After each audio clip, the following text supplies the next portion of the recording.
எங்க விஜய் வந்து அங்கே போனார், அவர் ஆர்கனைசர், அவரை கூப்பிட்டு விசாரிக்கிறாங்க, அது ஓகே சிபிஐல. அவர் அங்கே என்ன நடந்துச்சுன்னு சொல்லணும். எதுக்கு இங்கே செந்தில் பாலாஜியை கூப்பிடணும்? இவங்க கூட அவங்க போயிடுவாங்க, அவங்க கூட இவங்க போயிடுவாங்க. எவன் கூட போனால் என்ன உனக்கு, நீ நல்லது பண்ணியிருந்தேன்னு நீ ஆட்சிக்கு வர போறீல்ல, நீ நல்லது பண்ணலங்கிறது எவ்வளோ கிளியரா இருக்குது. இது வந்து கவர்மெண்ட் டிக்ளேர் பண்ணல அப்படின்னா எந்த விதமான இதை நீங்க பண்ணாதீங்க. தாவேகா வேணாம் வேணான்னு சொல்லி தாவேகா வச்சு நியூஸ் போட்டு சம்பாதிக்கிற கும்பல் தான் அம்மையார் ஜெயலலிதா அவர்கள் போன வழியில் இன்னைக்கு அதிமுக இல்லை. பெரியார் மேல கை வச்சு பாரு, உனக்கு காலி பண்ணிடுவார் அப்படிம்பாரு. ஈவினிங் ஆச்சுன்னா பெரியாரை தூக்குவார். அவருக்கு மார்னிங்க்கும் ஈவினிங்க்கும் என்ன ஆகுதுன்னு தான் தெரியும். எனக்கும் விஜய்க்கும் என்ன தொடர்பு இருக்கு? விஜய் எனக்கு கூப்பிட்டு பேசினாரா? ஓகேங்களா, நான் வந்து கட்சி பொறுப்பில் இருக்கிறேன்னா? எதுவுமே கிடையாது. ஒருத்தர் நல்லது யோசிக்கும் போது அதை வரவேற்போமே. விளாத்திக்குளத்தில் நீ எதுக்கு 5 நாளாக வந்து ரிப்போர்ட் கூட கொடுக்க முடியல உன்னால? அப்படின்னா இங்கே 5 நாளாக ஒத்த பணத்துக்கு உன்னால் செய்ய முடியல. இங்கே 41 பேர்த்துக்கு நீ வந்து எல்லாத்தையும் முடிச்சு அமைச்சேங்கிற. அப்படிங்கும் போது இதுனா கொஸ்டின் மார்க் வருதா வரலையா? இன்னைக்கு ஏங்க எல்லா யூடியூப் சேனலும் ஏங்க இவ்வளோ ஃபேமஸ் ஆயிருக்கு?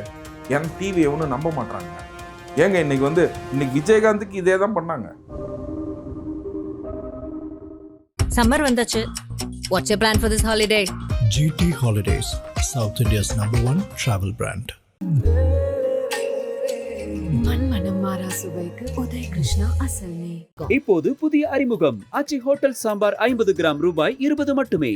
வணக்கம் சார். வணக்கம் சார், இப்போ பரபரப்பாக போயிட்டு இருக்க ஒரு விஷயம், சிபிஐக்கு ஒரு புதிய ஒரு நியூஸ் வந்து கிடச்சிருக்கு. அது என்ன அப்படின்னா, இந்த கரூரில் வந்து நடந்த ஒரு இன்சிடென்ட்டே ஷூட்டிங்காக பண்ணது, ஷூட்டிங் எடுக்க போய் தான் இந்த மாதிரி ஒரு இன்சிடென்ட்லாம் ஆச்சு அப்படின்ற ஒரு விஷயம் வந்து ரொம்ப பரபரப்பாக போயிட்டுருக்கு. இதை பற்றி சொல்லுங்கள் சார். ஓகே, அதாவது ஜனநாயக படம் வந்து முடிவடைந்த பிறகு, ஷூட்டிங்னா ஓவரான பிறகு, ஓகேங்களா, தான் வந்து அவர் வந்து பிரச்சாரத்துக்கே வராரு. அந்த சூழ்நிலையில் வந்து பார்த்திங்கன்னா இப்படி சும்மா கிளப்பி விடுறது, அது ஷூட்டிங்காக எடுக்க போய் தான் அந்த மாதிரி ஆயிடுச்சு அப்படின்றது. அப்படின்னு பார்த்திங்கன்னா விஜய் வர எல்லா மாநாட்டிலையும் பெரிய ஷூட்டிங் தானே. ஓகேங்களா, அவர் விக்ரமணி மாநாட்டில் கம்மியாக இருந்துச்சா? ஓகேங்களா, இல்லாட்டினா வந்து எல்லா மாநாடையும் நீங்கள் யோசிச்சுக்கோங்க. எல்லா இதுக்கு திருச்சியாக இருக்கட்டும், நாகப்பட்டினமாக இருக்கட்டும், எல்லா இடத்துலையுமே வந்து அவருக்கு வந்து இது வந்து பார்த்திங்கன்னா இந்த வதந்திகளை வந்து கிளப்பிக்கிட்டே இருக்கிறாங்க. இதோட ரீசன் என்னன்னு கேட்டிங்கன்னா, இப்போ வந்து டிஎம்கேவோட வந்து இந்த விளாத்திக்குளம் இஷ்யூவை பற்றி யாருமே பேசுறது இல்லையே. ஓகேங்களா, அந்த பெண் உடலை வந்து அம்மா அப்பா இன்னும் வாங்கலைங்க. செத்து போன பிள்ளைய வந்து இன்ன வரைக்கும் வாங்காமல் இருக்கிறாங்க. இதில் அவங்க லா அண்ட் ஆர்டர் இஷ்யூ எப்படி இருக்குது? ஓகேங்களா, இந்த கிடுக்குப்பிடி கேள்விகள்னு விஜய்க்கு மட்டும் கூறப்படுறது. எங்க விஜய் வந்து அங்கே போனார், அவர் ஆர்கனைசர், அவரை கூப்பிட்டு விசாரிக்கிறாங்க, அது okay சிபிஐல. It's a normal general procedure. Even though he is a witness to the proceedings, he has to go and tell. அவர் அங்கே என்ன நடந்துச்சுன்னு சொல்லணும். எதுக்கு இங்கே செந்தில் பாலாஜியை கூப்பிடணும்? எதுக்கு செந்தில் பாலாஜியை கூப்பிடணும்? அப்படிங்கும் போது எது பார்க்க வேண்டிய விஷயம் புரிஞ்சுங்களா? ஸ்டாம்பேடுன்னு ஒன்று எடுத்திங்கன்னா administrative authorities, police authorities, organising committee, இது 3 தான் இன்சார்ஜ். ஆர்கனைசிங் இதை வந்து பார்த்தீங்கன்னா 1/3 of the responsibility lies with organising committee. அப்போ தாவேகால இருக்க அனைத்து பேரையும் கூப்பிட்டு விசாரிக்கிறாங்கன்னா அதுக்கு ஒரு ரீசன் இருக்குது. செந்தில் பாலாஜியை எதுக்கு கூப்பிட்டு விசாரிக்கணும்? அப்படிங்கும் போது இது எல்லாமே வந்து பார்த்திங்கன்னா இந்த நரேட்டிவ்ஸ் எல்லாம் சும்மா வந்து சிபிஐயில் வந்து யாராச்சும் மைக்க பிடிச்சி வந்து மெசேஜ் கொடுத்தாங்களா? அதாவது எப்பயுமே கிடுக்குப்பிடி கேள்விகள்னு வரும். கிடுக்குப்பிடி கேள்விகள்னு சிபிஐயில் வந்து விஜய்க்கு மட்டும் வரும். ஓகேங்களா, ஏன்னு கேட்டிங்கன்னா வெளியில் வந்து ப்ரெஸ் மீட் வந்து சிபிஐ ஆஃபீஸர் வச்சு சொல்லுவார். சிபிஐ ஆஃபீஸர் வச்சு சொல்லுவாருங்களா? ஸோ சிபிஐ பொறுத்த வரைக்கும் எல்லாமே க்ளோஸ்டு மானிட்டரிங் எஃபெக்ட். யாராக இருந்தாலும் எந்த கேஸில் இருந்தாலும் ஆஸ் அ வழக்கறிஞராக நான் சொல்கிறேன், எந்த கேஸில் இருந்தாலும் அவங்களுக்கு வந்து வராது இன்ஃபர்மேஷன்ஸ். அப்படிங்கும் போது இது சும்மா நரேட்டிவ் ஃபிக்ஸ் பண்ணுறது. இந்த மீடியா எல்லாமே சோல்டு மீடியாங்க. ஓகேங்களா, மீடியா எல்லாமே மெயின் ஸ்ட்ரீம் மீடியா எல்லாமே சோல்டு. நீங்கள் நல்லா யோசிங்க. நான் எல்லாத்துலேயும் பதிவு செய்கிறது என்னன்னு கேட்டிங்கன்னா, மக்களை பார்க்குற மக்கள் எல்லாமே எந்த சேனலில் பார்க்குறீங்கனாலும் அந்த சேனல் வந்து எந்த கட்சியோட சேனல்னு உங்களுக்கு சொல்ல முடியும்ல. அப்படிங்கும் போது அவங்க ஏன்னா உண்மையாக பேசுவாங்கன்னு நீங்கள் எப்படி நம்புவீங்க? அவங்க வந்து மழை பெய்யும்னு சொல்கிறதே நடக்க மாட்டேங்குது, புரியுதுங்களா?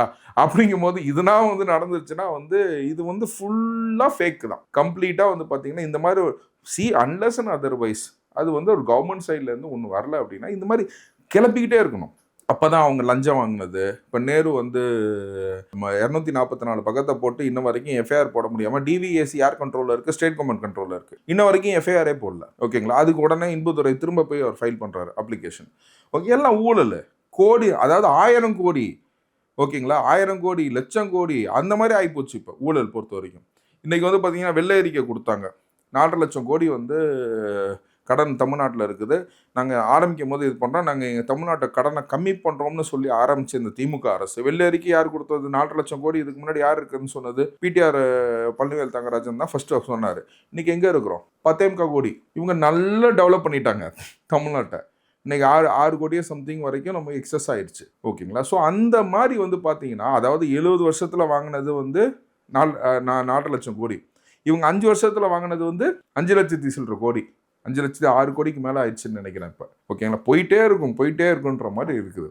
ஸோ இதெல்லாம் மறைக்கிறதுக்காக வந்து சும்மா ஏன்னு கேட்டிங்கன்னா தாவேக்கான்னு எதையாச்சும் ஒன்று கிளப்பி விட்டாங்கன்னா இவங்களை பற்றி திமுகவை பற்றி மக்கள் நினைக்கிறது கூட கிடையாது. அப்போ இந்த துஷ்டம் எப்போ ஒழியும் அப்படின்ற மாதிரி இருக்கிறாங்க. அப்படிங்கும் போது உங்களுக்கு பேச்சு பொருளாக எப்படி மாற்ற முடியும்? தாவேக்காவை வந்து தாவேக்காக்கு பயம் இல்லைன்னா நீ ஏன் இந்த மாதிரி ஒரு பேட் நரேட்டிவ் செட் பண்ணிக்கிட்டே இருக்கிற? மக்கள் மத்தியில் வந்து ஏன் அது குழப்பத்தை உண்டாக்கிக்கிட்டே இருக்கிற? ஒன்று உருவாக்குற நீனு. ஓகேங்களா? இவங்க கூட அவங்க போயிடுவாங்க, அவங்க கூட இவங்க போயிடுவாங்க. எவன் கூட போனால் என்ன உனக்கு? நீ நல்லது பண்ணியிருந்தேன்னு நீ ஆட்சிக்கு வர போறீல்ல? நீ நல்லது பண்ணலங்கிறது எவ்வளோ கிளியராக இருக்குது. எவன் கூட போனால் இதெல்லாம் கிளப்பி விடுறதுன்னா என்னன்னு கேட்டிங்கன்னா, இதெல்லாம் பேசிக்கிட்டே இருக்கிறோம். இப்போ அது முடிஞ்சிச்சு. அது முடிஞ்ச உடனே பார்த்தீங்கன்னா ரஜினிகாந்த், ஆதவ அர்ஜுனா. ஓகேங்களா?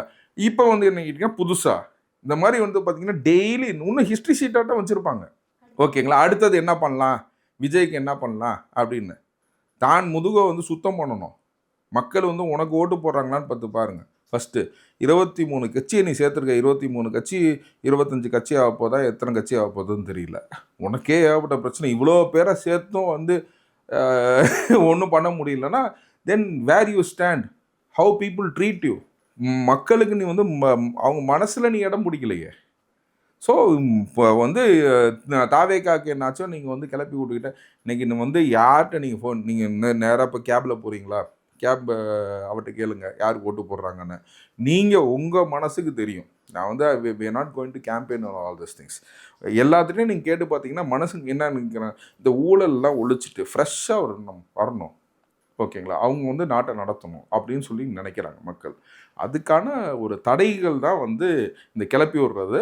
ஸோ இந்த மீடியா வந்து அன்லெஸ் அண்ட் அதர்வைஸ் இதை வந்து கவர்மெண்ட் டிக்ளேர் பண்ணல அப்படின்னா எந்த விதமான இதையும் நீங்கள் பண்ணாதீங்க. இவங்க தாவேக்கா வேணான்னு சொல்லி தாவேக்கா வச்சு நியூஸ் போட்டு சம்பாதிக்கிற கும்பல் தான் இவங்க.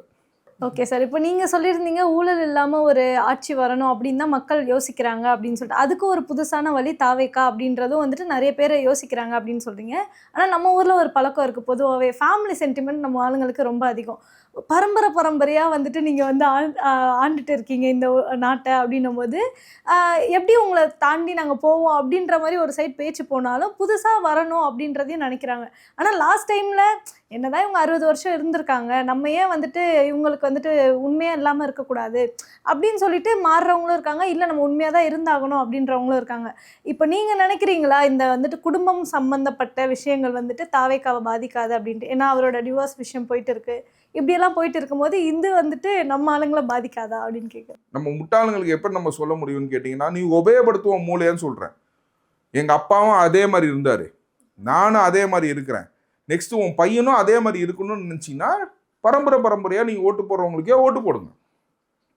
உன் பையன் தலையெழுத்து மாற்றணும், உன் பையனும் தலைவனை ஆகணும்னு நினச்சின்னா இன்னும் நான் கடைசி வரைக்கும் போஸ்ட்டு தான் ஓட்டிகிட்டு இருப்பேன்னா பசையோட திரி.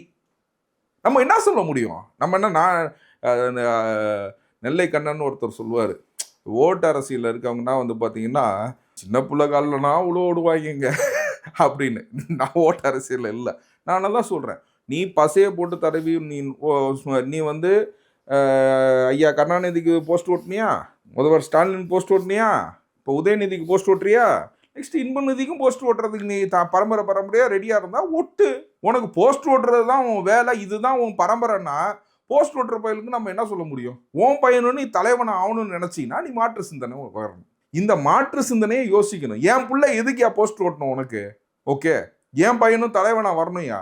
நெக்ஸ்ட்டு அட்லீஸ்ட் ஒரு ஊர் கவுன்சிலர் ஆகணுயா, நெக்ஸ்ட் அப்படி டெவலப் ஆகணுயா அப்படின்னு நினச்சவங்க யாருமே வந்து பார்த்தீங்கன்னா திரும்ப அவங்களுக்கு ஓட்டு போட மாட்டாங்க. மக்களே அவங்க உபயோகப்படுத்துங்க. உங்கள் அப்பா இருக்கிற மாதிரியே நீங்களும் இருக்கிறீங்க, நீங்கள் இருக்கிற மாதிரியே உங்கள் பையன் இருக்கணும்னு எவனுமே யோசிக்க மாட்டான். எல்லாருமே நம்ம பசங்களாச்சும் மேலே போகணும் தான் யோசிப்பாங்க. நான் இன்னைக்கு வந்து ஒரு படியாச்சும் என் பையன் எனக்கு மேலே இருக்கணும் தான் யோசிப்பேன், ஒரு படியாச்சும் என் பொண்ணு என் மேலே இருக்கணும்னு நினைப்பேன். அந்த எண்ணம் இல்லாதவங்க நமக்கு அவங்களுக்கு அறிவுரை சொல்லி இது இல்லை. ஓகேங்களா, அவங்களுக்கும் சில முட்டாள்கள் இருக்கணும்ல, அந்த முட்டாளுக்குன்னா அப்படியே போட்டோம். உன் பையன் உன் பொண்ணு நீ நல்லா இருக்கணும்னு யோசிச்சின்னா மாற்று அரசியலை வரவேறு, கொண்டு வா. அவங்களுக்கு நீ இது கொடு. நீ எவ்வளோ வருஷமானாலும் உனக்கு எம்எல்ஏ சீட்டு கிடைக்க போகிறதில்ல. கவுன்சிலர் சீட்டு கூட உனக்கு கிடைக்காது. ஏன்னா அவங்க என்ன பரம்பரையாகவே அது மெயின்டைன் பண்ணுறாங்க. இது வந்து மன்னராட்சிங்கிறது வந்து மேலே மட்டும் கிடையாது, சிற்றரசர்களும் ஊருக்கு ஊர் ரெடி பண்ணி வச்சுருக்காங்க. கவுன்சிலர் ரெடி பண்ணி வச்சுருக்காங்க. ஒரு கவுன்சிலர் சீட்டு கூட மாற்றி கொடுக்க மாட்டான். ஓகேங்களா, அந்த ஒரு விஷயத்தில் தான் வந்து பார்த்தீங்கன்னா நான் இதில் ஜென்ரலாக நான் இது சொல்கிறது என்னன்னு கேட்டிங்கன்னா, அம்மையார் ஜெயலலிதாட்ட ஏன் அந்த வந்து ஓட் பேங்க் வந்து இன்க்ரீஸ் பண்ணாங்கன்னு கேட்டிங்கன்னா, எப்போ வேணால் யாரை வேணால் தூக்குவாங்க, யாரை வேணால் போடுவாங்க. இன்றைக்கி அந்த நிலைப்பாடே வந்து இன்றைக்கி அதிமுக இழந்து விட்டது. எதுக்காக அதிமுகவில் போய் சேருவாங்கன்னு கேட்டிங்கன்னா, எங்கள் ஊர், நான் வந்து திருச்சி. ஓகேங்களா, திருச்சியை பொறுத்த வரைக்கும் பார்த்தீங்கன்னா மரியம் பிச்சைக்கும் சீட்டு கொடுத்துருக்காங்க, ஜெயிச்சிருக்காரு. அவர் முஸ்லீம், மரியம் பிச்சை கிறிஸ்டியன் கிடையாது. ஓகேங்களா, அதே மாதிரி இந்த சைடு வந்து காங்கிரஸில் வந்து ஜெரோம் ஆரோக்கியராஜன் நின்றுருக்காரு, இங்கே வெள்ளமண்டி நடராஜன் நின்று ஜெயிச்சிருக்காரு, அவர் ஹிந்து. புரிஞ்சுக்கலாம். அந்த மாதிரி வந்து கிறிஸ்துவர்கள் எல்லாத்துக்கும் மாறி இல்லை, ஜாதி அடிப்படையில் மட்டுமே சீட்டு கொடுக்குற இந்த காலத்தில் வந்து பார்த்தீங்கன்னா தலித் ஏழுமலையும் அங்கே ஜெயிச்சிருக்காரு. இது பண்ணுற ஒரே ஒரு ஆள் என்ன, குடிசையில் இருக்கவங்களும் கூப்பிட்டு வந்து எம்எல்ஏ ஆக்குறது வந்து அம்மையார் ஜெயலலிதா. அதனால தான் வந்து பார்த்தீங்கன்னா நீங்கள் திமுக அதிமுக கம்பேர் பண்ண முடியாத அளவுக்கு அவங்களுக்கு வெற்றி இருந்துச்சு. இன்னைக்கு அம்மையார் ஜெயலலிதா அவர்கள் போன வழியில் இன்னைக்கு அதிமுக இல்லை. நான் செய்த ஒரே தவறு, நான் வந்து அவங்க சொன்ன மாதிரி நடந்துக்கிட்டாங்க வாழ்நாள் வரைக்கும், இல்லைமேட்டு அதிமுக சேராதுன்னாங்க. இப்போ அதிமுகவே கிடையாது. இப்போ அமித்ஷா திமுக தான் நம்ம கரெக்டாக சொல்லணும். இந்த அமித்ஷா திமுகவை நீங்கள் எப்போ விட்டேறீங்களோ எல்லாத்துக்குமே அவங்க சொத்து சேர்த்துட்டாங்க, அதுக்கு அவங்களுக்கு பாதுகாப்பு வேணும். இந்த அமித்ஷா திமுகவை நீங்கள் எப்போ விட்டேறீங்களோ அப்போ தான் மக்கள் அவங்களை விரும்புவாங்க. அந்த மாற்றத்துக்கான அரசியல் தான் நான் வந்து தாவேகா. இதுக்கு முன்னாடி மாற்றத்துக்கான அரசியலாக நான் வந்து நாம் தமிழரும் வந்தாப்புல. ஆனால் அந்த நாம் தமிழர் என்னன்னு கேட்டிங்கன்னா, காலையில் பெரியார் மேலே கை வச்சுப்பார், உனக்கு காலி பண்ணிடுவேன் அப்படிம்பார். ஈவினிங் ஆச்சுன்னா பெரியாரை திட்டுவார். அவருக்கு மார்னிங்க்கும் ஈவினிங்க்கும் என்ன ஆகுதுன்னு தான் தெரியும். அது அந்த வாய், இது இந்த வாயும் பாரு ஆன்னு தெரில. அதே மாதிரி காலைல பார்த்தீங்கன்னா கிருஷ்ணர் திட்டுவார் காலைல, ஈவினிங் கிருஷ்ணர் தான் சூப்பர் அப்படிம்பார். ஓகேங்களா, அந்த மாதிரி வந்து மதமாக இருக்கட்டும், கொள்கையாக இருக்கட்டும், எல்லாத்துலேயுமே ஒரு குழப்ப நிலை வந்தனால மக்கள் எல்லாம் வெறுத்துட்டாங்க. எனக்கு இளைஞர் கூட்டங்கள்லாம் யூட்டர்ன் போட்டுருச்சு. இன்னைக்கு இந்த அரசியல் சூழ்நிலையில் வந்து தாவேகா ஏன் அப்படின்னு கேட்டிங்கன்னா, மைனாரிட்டி ஓட்ஸு, அர்பன் ஓட்டர்ஸு, ஓகேங்களா, நான் எஸ்டாப்ளிஷ்டு ஓட்ஸ், அந்த மாதிரி எப்பயுமே அந்த ஃப்ளெச் நடக்கிறதுனால தான் அரசியல் மாறி வருது. அந்த நான் எஸ்டாப்ளிஷ்டு ஓட்டர்ஸு ரூரலில் கூட வந்து பார்த்திங்கன்னா தாவேகா வந்து அவங்க வந்து நாம் தமிழர் கூட பில் பண்ணலை. இவங்க ஏற்கனவே ஊராட்சி மன்ற தலைவர் ஆகிட்டாங்களே, சேர்மன் ஆகிட்டாங்களே. அதாவது விஜயோட வெறும் படத்தை மட்டுமே வச்சு சேர்மன் ஆகிட்டாங்களே. விஜய் கட்சி ஆரம்பிக்கிறதுக்கு முன்னாடி இந்த செயல்பாடை வச்சுட்டாங்க. இன்னைக்கு கிராம கூட்டத்தில் வந்து பார்த்தீங்கன்னா இன்னைக்கு பேச முடியல பாருங்கள், எல்லா இளைஞர்களும் உட்காந்து பேசுகிறாங்கன்னா. ஸோ எல்லா ஆங்கிள்லேயும் வந்து பார்த்தீங்கன்னா from urban to the rural area, புரிஞ்சுங்களா, எல்லாத்துலேயுமே வந்து தாவேகா வந்து நல்லா டெவலப் பண்ணிகிட்டு இருக்காங்க. இளைஞர்களை வருவாக்கும். எப்பயுமே மாற்று அரசியல் எப்போ வருதுன்னு கேட்டிங்கன்னா, ஓகேங்களா, இளைஞர்கள் எப்போ இதாக வராங்களோ அப்போ தான் வந்து மாற்று அரசியல் வரும். ஸோ அதனால் மாற்று அரசியலை வரவேற்று நல்ல கரப்ஷன் ஃப்ரீ கவர்மெண்ட்டாக நம்ம ஃபார்ம் பண்ணுறதுக்கு, நீங்கள் கரப்ஷன் ஃப்ரீயை நீங்கள் ஃபார்ம் பண்ணிட்டீங்கன்னாவே போதுங்க. ஓகேங்களா, நாடு வந்து உருப்பட ஆரம்பிச்சிடும். Tamil Nadu should be compared with Europe தான். Tamil Nadu should not be compared with Maharashtra. நம்மளோட ஒன் ஸ்டெப் ஜாஸ்தியாக இருந்தாலும் எவ்வளோ இருந்தாலும் சரி. ஓகேங்களா, ஏன் இவங்க இவ்வளோ நாட்டுக்கு போனாங்களே, எவ்வளோ தொழில் நிறுவனத்தை கொண்டு வந்தாங்க. தேர் not able to bring it. இங்கேருந்து வந்து ஆந்திராவில் போடுறான், திரும்ப பெங்களூரில் போகிறான். Nothing has come to Tamil Nadu. அப்படிங்கும்போது பார்த்தீங்கன்னா உங்களுக்கு பணம் ஈட்ட தெரியல, ஒன்றுமே தெரியல. இந்த மாதிரி வந்து முட்டாளுங்களுக்கு திரும்பவும் வாக்களிக்காதீங்க. ஓகேங்களா, மாற்று அரசியல் நோக்கி செல்லலாம் அப்படின்ற என்னோட கருத்து. ஓகே சார், இப்போ நீங்கள் சொன்னீங்க இல்லையா, யங்ஸ்டர்ஸ் எல்லாம் மாறிட்டாங்க அப்படின்னு தான் நாங்களும் வந்துட்டு இந்த விஷயத்தை பார்த்தோம். தாவேக்கான்னு ஒரு கட்சி வந்திருக்கு, அதுவும் வந்துட்டு இவங்களோட ஐடியாலஜிலாம் சூப்பராக இருக்குது, எல்லாமே நல்லா இருக்குது, இவங்க சொல்கிற கருத்து எல்லாமே சூப்பராக இருக்குது, கொள்கை தலைவர்கள் எல்லாம் நமக்கு பிடிச்சவங்களா இருக்காங்க, ரொம்ப சூப்பரான ஒரு கட்சியாக இருக்குது, எல்லாருமே இதுக்கு போட்டுடலாம் அப்படின்ற மாதிரி ஒரு தாட்டில் இருந்தோம்.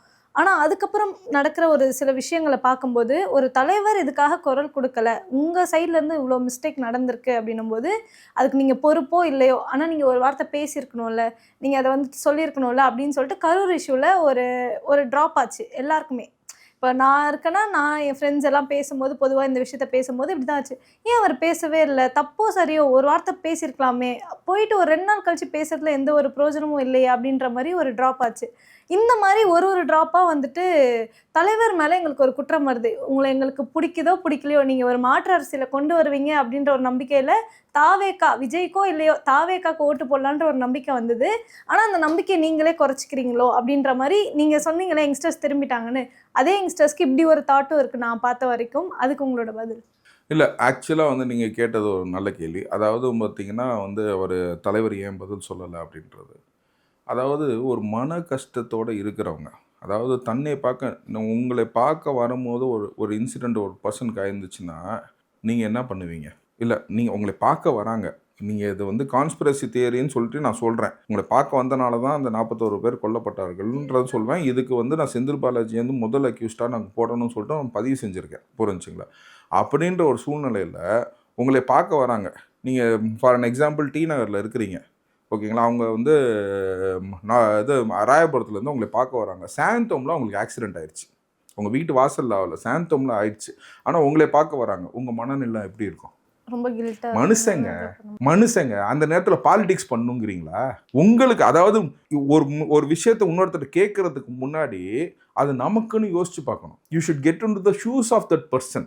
உங்களை பார்க்க வராங்க, நீங்கள் ஆக்சிடென்ட்டுக்கு எதுக்குமே காரணம் கிடையாது, புரிஞ்சுங்களா? ராயபுரத்துலேருந்து வரும்போது சாந்தோமில் தான் ஆக்சிடென்ட் ஆகுது, உங்கள் வீட்டு வாசலில் ஆகல. ஆனால் உங்கள் மனநிலை எப்படி இருக்கும்? நீங்கள் அவங்கள பார்க்குறது எப்படி இருப்பீங்க? நீங்கள் அவங்க அப்படியே வந்து இதாகி டெத் ஆகிட்டாங்கன்னா நீங்கள் எப்படி ஃபீல் பண்ணுவீங்க? அப்படிங்கும்போது இங்கே விஜய்ங்கிறவர் மனுஷன், அது அரசியல் பண்ணணும்னு நினைக்கல. அவர் வெறும் மனுஷன் தான் நான் சொல்கிறேன், ஓகேங்களா? மனுஷனை கொண்டு வாங்க, அரசியல்வாதியை நீங்கள் கொண்டு வராதீங்க. நீங்கள் திரும்ப அந்த ஏதோ ஒரு படத்தை கடைசியில் என்னையே அரசியல்வாதி ஆக்கிட்டீங்களாடா அப்படின்ற மாதிரி ஆக்கிடாதீங்க. அவர் இப்போ வரைக்கும் அவர் மனுஷனாக இருக்கிறார், ஓகேங்களா? அந்த மனுஷனாக வாழ விடுங்க. ப்ளஸ் இன்னொன்று வந்து நான் சொல்கிறேன், கருத்து தெரிவித்த மேலே என்ன ஆச்சுன்னு கேட்டிங்கன்னா, ஃபஸ்ட்டு இது கருத்து தெரிவித்தது வந்து பார்த்திங்கன்னா இன்னைக்கு தேசிய தொடர்பாளர் இருக்கிற மிஸ்டர் ஃபெலிக்ஸ் தான். அவர் கருணுன்ற வேர்டை யூஸ் பண்ணக்கூடாதுன்னு சொல்லி அவருக்கு ஒரு ஆர்டர் போட்டு அவர் வந்தார் வெளியில், ஓகேங்களா? ரெண்டாவது நான் சொல்கிறேன், அன்னைக்கு நான் உட்காந்து பேசினேன், அவர் சேனல்லே உட்காந்து பேசியிருக்கேன், மற்ற சேனலில் உட்காந்து பேசியிருக்கேன், ஓகே. எனக்கு தெரிஞ்சு ஃபஸ்ட்டு வாய்ஸ் கொடுத்தது ஃபெலிக்ஸ் அவர்கள், ஓகேங்களா? அவரை பேசக்கூடாதுன்னு சொல்லிட்டீங்க, ஓகேங்களா? மக்களுக்கு தெரியணுமேங்கிறதுக்காக என் வீட்டில் கூட பயந்தாங்கங்க. அவங்கள அரெஸ்ட் பண்ணிட்டாங்க, நீங்கள் எதுக்கு? பேசி தான் ஆகணும். எனக்கும் விஜய்க்கும் என்ன தொடர்பு இருக்குது? நான் விஜய் எனக்கு கூப்பிட்டு பேசினாரா? ஓகேங்களா? நான் இந்த கட்சி பொறுப்பில் இருக்கிறேன்னா எதுவுமே கிடையாது, புரிஞ்சுங்களா? ஒருத்தர் நல்லது யோசிக்கும் போது அதை வரவேற்போமே, ஓகேங்களா? இதுதான் நம்ம வந்து பேசணும். இதுதான் ஆகுது, ஸ்டாம்பேட்னா இப்படிங்க இவ்வளோ தான் வருது, இந்த இதில் வந்து கன்விக்ஷனே ஆகலை, எல்லாத்தையும் விடுங்கங்க, ஓகே? 41 பேர் செத்து போயிட்டாங்களே, ஓகேங்களா? என் வீட்டில் ஒரு இலை விழுந்துச்சுன்னு வச்சுக்கோங்க, நான் சாமியை திட்டுவேங்க. நான் வந்து மனுஷனான்னு கேட்பேன், புரிஞ்சுங்களா? இங்கே 41 வீடுகளுமே வந்து பார்த்தீங்கன்னா ஒருத்தராச்சும் டர்ன் அவுட் ஆனாங்களா விஜய்க்கு அகேன்ஸ்டா? அப்படிங்கும் போது யார் கூட இருக்கிறாங்க மக்கள்? இதுதான் செருப்படி. இதை தான் பாலிடிக்ஸ் பண்ணணும்னு நினச்சாங்க. இதுக்கு தான் ஆஸ்கார் அவார்ட் வின்னிங் பர்சன்ஸ்னால் வந்தாங்க, ஓகேங்களா? எல்லாம் வந்து டிஸ்டன்ஸை ஃபாலோ பண்ண சொல்கிறேன். அது கடைசியில் படமாக கூட எடுத்துட்டாங்க இந்த டைலாக்கை வச்சு, ஓகேங்க? அந்த படம் அந்த ஒரு டைலாக்குக்காக மட்டுமே ஓடிச்சுன்பேன், சரிங்களா? ஆஸ்கார் வின்னிங் பர்சன், அதுவும் பாருங்கள், அதுவும் வாரிசு அரசியல் தான். அன்பில் தர்மலிங்கம், அன்பில் பொய்யாமொழி, அன்பில் மகேஷ், ஓகேங்களா? மகேஷோட பையன் பேர் என்னன்னு தெரில, நெக்ஸ்ட் அது வேற வரும். எல்லாத்துக்கும் போஸ்ட் ஓட்டுங்க உட்காந்து, ஓகேங்களா? எல்லாத்துக்கும் உட்காந்து போஸ்ட் ஓட்டுவாங்க. விஜய் வந்து தன்னை பார்க்க வந்து அண்ணன் தம்பி செத்து போயிட்டான், அக்கா தங்கச்சி செத்து போயிடுச்சுன்ற ஒரு வருத்தத்தில் இருக்கலாம். உனக்கு என்ன துபாயில் வேலை? உன் இன்ப சுற்றுலா கூட உன்னால் தடுக்க முடியலன்னா நீனா பேசுறதுக்கு ஆளா? ஃபஸ்ட்டு நீங்கள் செஞ்சிருவீங்களாங்க? நம்ம வீட்டிலனா இலை விழுந்துச்சுன்னா இன்ப சுற்றுலாவில் போய் உட்காந்துருப்போமா? நீ தமிழ்நாட்டு மக்களை அந்நியராக யோசிக்கிற. துணை முதலமைச்சர் பதவி எம்எல்ஏ வந்து கவர்மெண்ட்டு டிசைட் பண்ணிட்டாங்க, அந்த சின்னத்தில் நிற்காமல் தனியாக நின்று பார்க்க சொல்லுங்களேன். அந்த சின்னம் வந்து பார்த்தீங்கன்னா அது பெரியார் பேர்லேருந்து எல்லாத்தையும் சொல்கிறதுனால வர சின்னம். இந்த சின்னத்தை நான் அழிச்சு விட்டு என் குடும்பம் மட்டும்தானே உட்காந்துருக்கு, வேறு சின்னத்தில் நின்று பார்க்க சொல்லுங்கள். பெட்டி தீப்பெட்டி சின்னத்தில் நிற்க சொல்லுங்கள் 234 பேர்த்தையும். தீப்பெட்டி சின்னமும் வந்து விசில் சின்னமும் நிற்கட்டுங்க, ஓகேங்களா? அந்த சின்னத்தெல்லாம் அழிச்சிட்டு எல்லாம் புதுசாக சின்னம் வாங்கிக்கிட்டோம், எல்லாத்தையும் நிற்க சொல்லுங்களேன், பாருங்கள் என்ன ஆகுதுன்னு. அந்த தைரியம் இருக்கா? நீ வந்து வாழை பிடிச்சிட்டு வர்றது வந்து இன்னொருத்தன் போட்ட சேரில் நீ சேர் தூக்கிட்டே ஓடிக்கிட்டு இருக்க. உன் இன்ப சுற்றுலாவை நீ உன்னால் முடிக்க முடியல பாருங்கள். அடுத்த ஃப்ளைட்டு பிடிச்சி திரும்ப எங்கே போனப்பா நீனு? 41 குடும்பம் அலறிட்டு இருக்கு.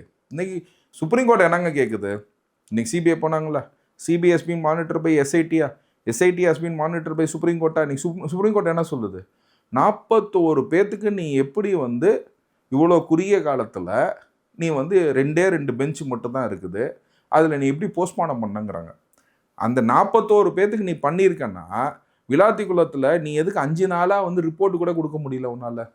விளாத்திக்குளத்தில் அந்த பெண் இறந்து போன பெண்ணுக்கு 5 நாளாக உனக்கு ரிப்போர்ட் கூட கொடுக்க முடியல. அப்படின்னா இங்கே 5 நாளாக ஒத்த பணத்துக்கு உன்னால் செய்ய முடியல. இங்கே 41 பேர்த்துக்கு நீ வந்து எல்லாத்தையும் முடிச்சு அமிச்சேங்கிற. அப்படிங்கும் போது இதுனா கொஸ்டின் மார்க் வருதா வரலையா? மக்கள் சிந்திப்பாங்க. இந்த பேசுறதுக்கே பார்த்தீங்கன்னா விஜய்க்கு டிவி கிடையாது. எல்லா டிவியும் என்ன பண்ணியிருக்காங்க, இருக்கிற 20 டிவியும் வந்து பார்த்தீங்கன்னா 75% வந்து பார்த்தீங்கன்னா பொலிட்டிக்கலி இன்ஃப்ளூயன்ஸ்டு, 25% தான் டிவி இருக்குது. அதில் இருக்கிற ஆங்கர் பேசுகிறதுக்கு பயப்படுறாங்க. இப்போ ஒரு டிவியில் கூப்பிட்டு இந்த மாதிரி ஒரு இன்டர்வியூ கொடுக்க முடியுமா? நம்ம டிவி என்னதுக்கு சார் போடுறாங்க சார்? கவர்மெண்ட் ஆட் வருது சார், நம்ம டிவிக்கு கவர்மெண்ட் ஆட் வருது, ஓகேங்களா? இன்றைக்கி எதுக்கு வந்து யூடியூப் இவ்வளோ ஃபேமஸ் ஆகிருக்கு? இன்றைக்கி ஏங்க எல்லா யூடியூப் சேனல்லும் ஏங்க இவ்வளோ ஃபேமஸ் ஆகிருக்கு? ஏன் டிவி ஒன்றும் நம்ப மாட்டாங்க. ஏங்க இன்னைக்கு விஜயகாந்துக்கு இதே தான் பண்ணாங்க. விஜயகாந்த் இருக்கிற நேரத்தில் இந்த மாதிரி யூடியூப் சேனலோட ஃபேமஸ் கிடையாது, புரிஞ்சுங்களா? இன்றைக்கி விஜய்க்கு கண்ணுக்கு தெரியாத, இப்போ நான் வந்து விஜய்க்கு எனக்கு சம்மந்தமே கிடையாது, ஓகேங்களா? இந்த மாதிரி ஏகப்பட்ட விர்ச்சுவல் வாரியர்ஸ் உட்காந்து பண்ணுறான் பாருங்க.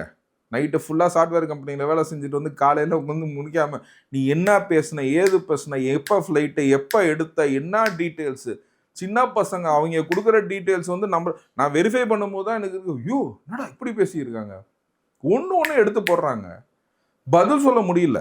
இப்போ நம்மளே வந்து அந்த விர்ச்சுவல் வாரியர்ஸை நான் வந்து ரொம்ப கீனாக வாட்ச் பண்ண ஆரம்பிச்சிட்டேன். ஏன்னா அவங்க பேசுகிறத நான் எடுத்துகிட்டு அதை வேலிடேட் பண்ணுறேன், அந்த டேட்டாஸ் கரெக்டாக இல்லையான்னு சொல்லி வேலிடேட் பண்ணுறேன். அந்த டேட்டாஸை தான் நான் பேசுகிறேன்.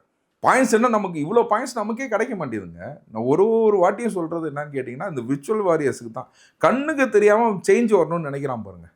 ஒரு கமெண்ட் எல்லாம் பார்த்தீங்கன்னா ஆஸ்திரேலியாவில் இருக்கிற பிரதர் கண்டிப்பாக வந்து ஓட்டு போடுவேன் பிரதர். நான் எல்லாத்துலையும் கேட்டுக்கிறது என்னன்னு கேட்டிங்கன்னா, யூத் எல்லாமே 100% ஓட்டு போடுங்க போதும். நீங்கள் யாருக்கு ஓட்டு போடுறீங்கன்னு நான் சொல்லலை, யாருக்கு வேணால் ஓட்டு போடுங்க, 100% நீங்கள் ஓட்டு போடுங்க. நான் நேயர்கள்ட்ட வந்து நான் இன்னும் I am not a spokesperson. நான் கேட்குறது 100% ஓட்டு போடுங்க. அந்த 100% ஓட்டு போட்டிங்கனாவே there will be a change. அவ்வளோதான் நான் கேட்குறது. தீபாவளி பொங்கலுக்கு ஊருக்கு போகிற மாதிரி இந்த வாட்டி ஓட்டர் ஐடி எடுத்துகிட்டு எல்லாம் ஊருக்கு போங்க. ஃபுல்லாக 20ஆம் தேதியிலேருந்தே வந்து என்னாச்சு வந்து ஜாம் ஆகட்டும், ஓகேங்களா?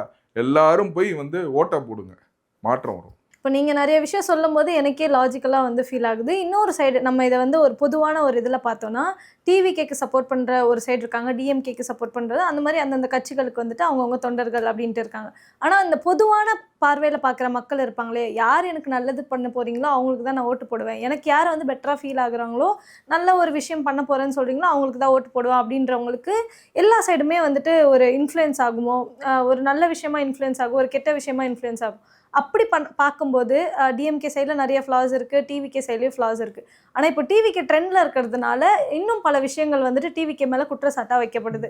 அப்படி என்ன குற்றச்சாட்டு இருக்குது அப்படின்னு பார்த்தீங்கன்னா, இப்போது தலைவரை கூட விட்டுருங்க, அவங்க தொண்டர்கள்னு சொல்ல முடியாது, அதில் இருக்க லீடர்ஸையும் வந்துட்டு சில பிரச்சனைகள் இருக்க தான் செய்யுது. ஆனால் அதை தாண்டி கண்ணுக்கே தெரியாமல் ஓட்டர்ஸ் இருப்பாங்க இல்லையா, அவங்க முட்டு கொடுக்குறேன்ற பேரில் விஜய்க்கு இன்னும் பல பிரச்சனைகளை உண்டாக்கிட்டு இருக்காங்க. பேசுகிறேன், அவருக்கு சப்போர்ட் பண்ணுறேன்ற பேரில், ஆமாம் நாங்கள் வச்சுருப்போம், ஆளை வச்சுருப்போம், எங்கள்கிட்ட காசு இருக்குது, நாங்கள் வச்சுருக்கோம், உங்களுக்கு என்ன பிரச்சனை அப்படின்னு சொல்லிட்டு ரொம்ப சின்ன சின்ன பசங்களாம் ஒரு நாலேஜ் இல்லாமல் பேசுகிறாங்க. அது வந்துட்டு விஜய்க்கு வந்துட்டு ஒரு பேக் ஃபயராக ஆகுது, அது ஒரு பிரச்சனையாகுது. இப்போ இந்த மாதிரி இருக்கவங்களுக்குலாம் நீங்கள் என்ன சொல்ல நினைக்கிறீங்க? இல்லை, அந்த மாதிரி இருக்கிறவங்க கொஞ்சம் யோசிச்சு நீங்கள் எல்லாம் பேசுங்க. அதாவது என்னன்னு கேட்டிங்கன்னா, இது வந்து எனக்கு தெரிஞ்ச டிவிகேலேருந்து என்டர்டெயின் பண்ணுறது கிடையாது. அவங்க இன்ஃபேக்ட் சொல்ல போனீங்கன்னா, நான் ரொம்ப அப்ரிஷியேட் பண்ணுற ஒரு விஷயம் என்னன்னு கேட்டிங்கன்னா, டிவிகே பொறுத்த வரைக்கும் ஃபெலிக்ஸ் அவர்கள் வந்து பார்த்தீங்கன்னா, அவர் வந்து எல்லா விஷயத்தையும் பேசுவார். ஒன்ஸ் அவர் வந்து ஏன்னா அவர் எனக்கு தெரியுன்றதுனால நான் சொல்கிறேன், ஒன்ஸ் அவர் வந்து டிவிகேல ஜாயின் பண்ணதுலேருந்து பார்த்தீங்கன்னா எதுனா கோர்ட்டில் இருக்குதோ அந்த விஷயத்தினா அவர் மீடியா ட்ரையலே பண்ண மாட்டுறாரு. அப்படின்னா how genuine a party it is. இப்போ நான் பண்ணலாங்க, ஐம் நாட் அ டிவிகே கை, புரிஞ்சுக்கலாம். நான் பண்ணலாம், நான் விமர்சிக்கலாம், புரிஞ்சுக்கலாம். நான் ஒரு வழக்கறிஞர், நான் ஒரு கேஸோட பல கோணங்களை நான் பேசுகிறேன், புரிஞ்சுங்க. ஆனால் ஒன்ஸ் இயர் ஜாயின்ட் டிவிகேக்கு அப்புறம் வந்து பார்த்தீங்கன்னா மீடியா ட்ரையலே பண்ண மாட்டுறாங்க. அது எவ்வளோ ஒரு ஒரு ஒரு அது ஆக்சுவலாக as a lawyer I appreciate it.